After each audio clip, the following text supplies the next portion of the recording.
Look like Caitlin Clark could be returning this week after all.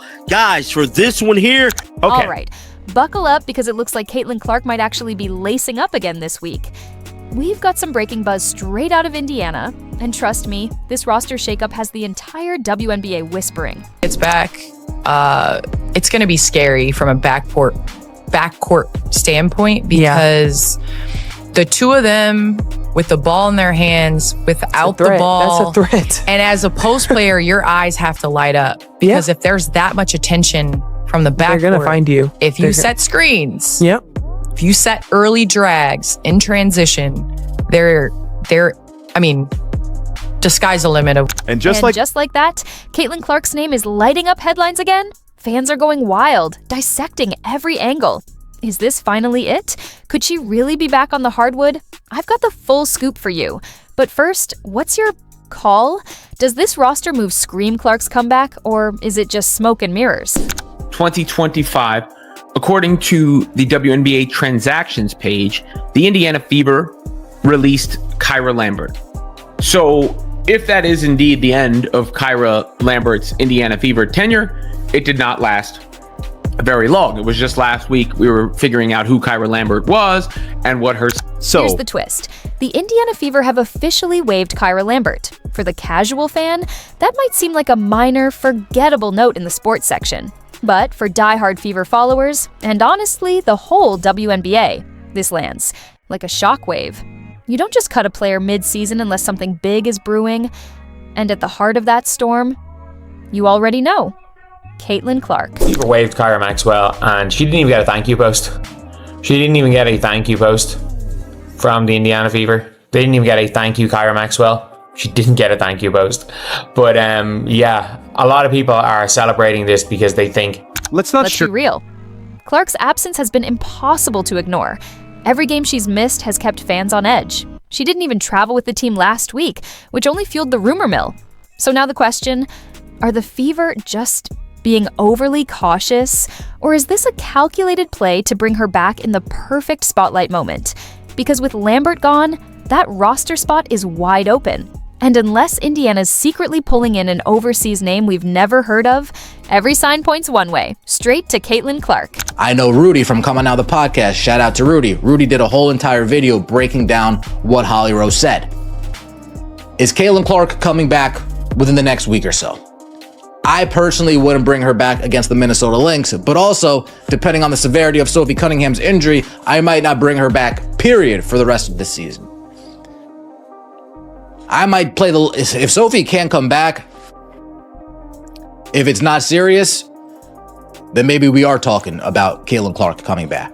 I did say when she went down and this period of time started to get longer and longer and longer and longer, by the time she's... But here's the thing, WNBA fans aren't buying the surface story.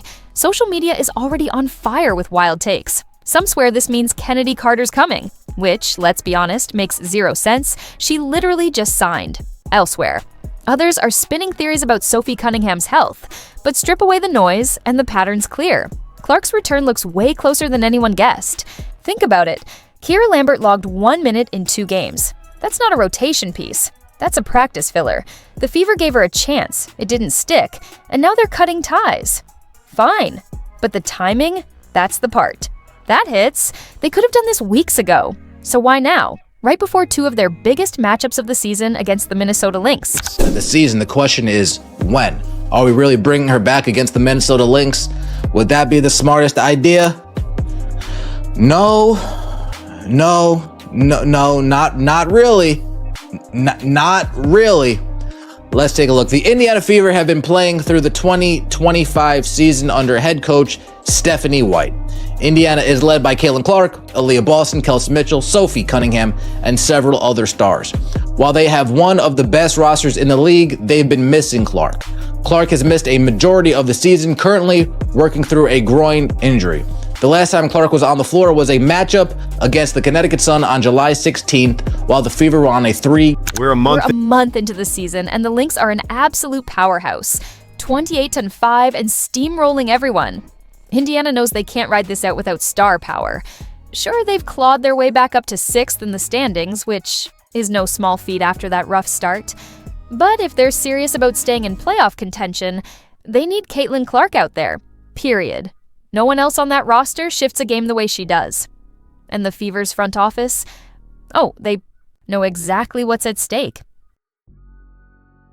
Is a comment that Scott Agnes made on his YouTube channel. Scott Agnes was replying to someone else's comment who said, "Just can't wait until Cece is back. She's the most dynamic, electric player in the WNBA. Great job, Lexi." And then Scott Agnes replied and he said, "Have patience, at least several more weeks." Now, Scott Agnes is a beat reporter for the Indiana Fever. He has been covering them relentlessly all season, and we have gotten a lot of great information from Scott over the season. And I actually went to his YouTube channel and just kind of skimmed through the comments to see if there was anything else. There was one other reply where he was replying to someone and basically said, like, "You have to trust me," or "just trust me." It's up to viewers' discretion. It's up to the fans if they want to believe what he's saying, but several more weeks pretty much puts Caitlin Clark to coming back at the very end. So, is Indiana seriously about to throw Caitlin Clark straight into the fire against the league's toughest squad?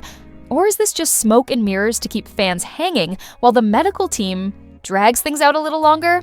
Honestly, tossing Clark back in against Minnesota right now would be reckless. That's pure baptism by fire. You'd be tossing her into the Lions' den expecting 25 points and a highlight reel? The Fever have to be smarter than that, right? Then again, this is the Fever. The same franchise where fans constantly wonder if Amber Cox and Stephanie White are even reading the same playbook. Half the time, one looks like she's building for the future, while the other is desperate to win today. And that disconnect? It shows. Cutting Kiera Lambert on its own isn't headline-shattering, but tied to Clark's return, it suddenly feels like that dangerous cocktail of desperation and hope, which, let's face it, is peak Indiana this season, and Clark's no rookie anymore. Second year in, she knows exactly how brutal this league gets when every vet decides your body's fair game. She's been through the noise, the travel, the constant spotlight. Coming back now isn't just about being healthy. It's about proving she can carry this team under pressure that would crack most players. And fans, they're dissecting every tiny clue. The second Indiana jumped from 7th to 6th, social media lit up. Clark's coming back, as if the standings are some secret code. Truth is, their success without her has been shaky at best. If anything, that climb only screams how badly they need her back. And the schedule? Brutal. Minnesota twice, then Seattle, then the Sparks, the Valkyries, Phoenix, Chicago, Washington, a gauntlet. If you're Clark, when do you even want to return? You don't want Minnesota first. That's a guaranteed grind. Seattle? They'll make it personal. Sparks or Valkyries? Maybe more doable. But the Fever might not wait that long. And that's the gamble.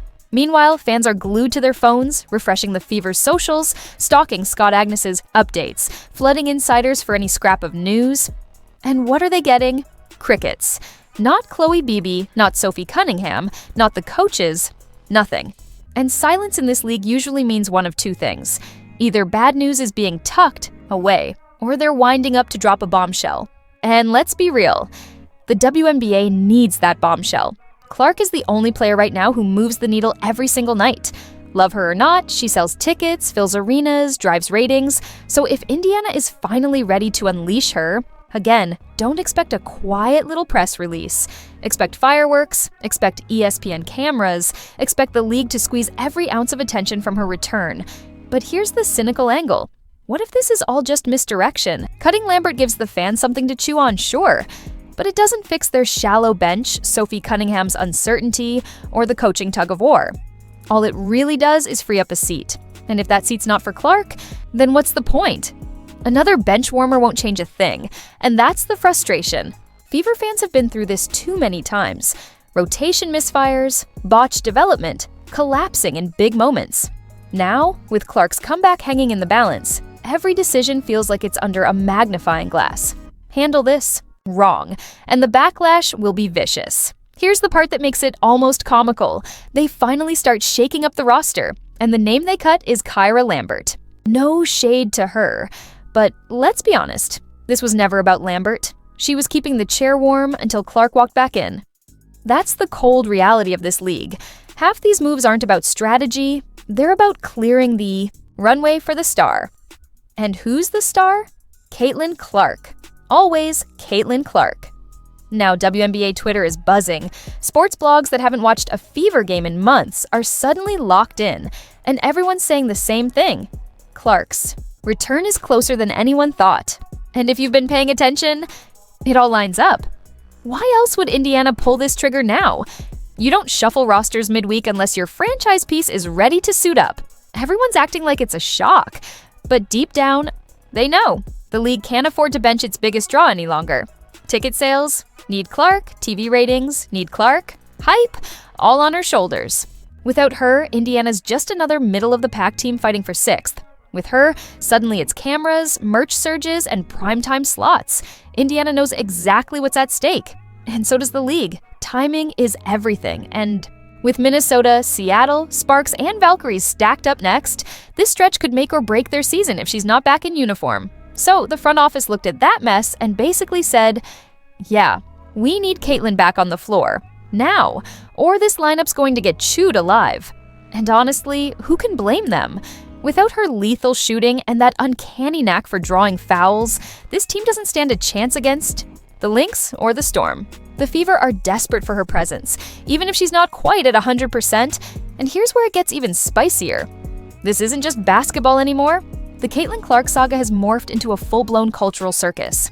Every move she makes, or doesn't make, explodes into headlines. She skips a game, national news. She steps back on the court, historic return. Someone fouls her too. Hard?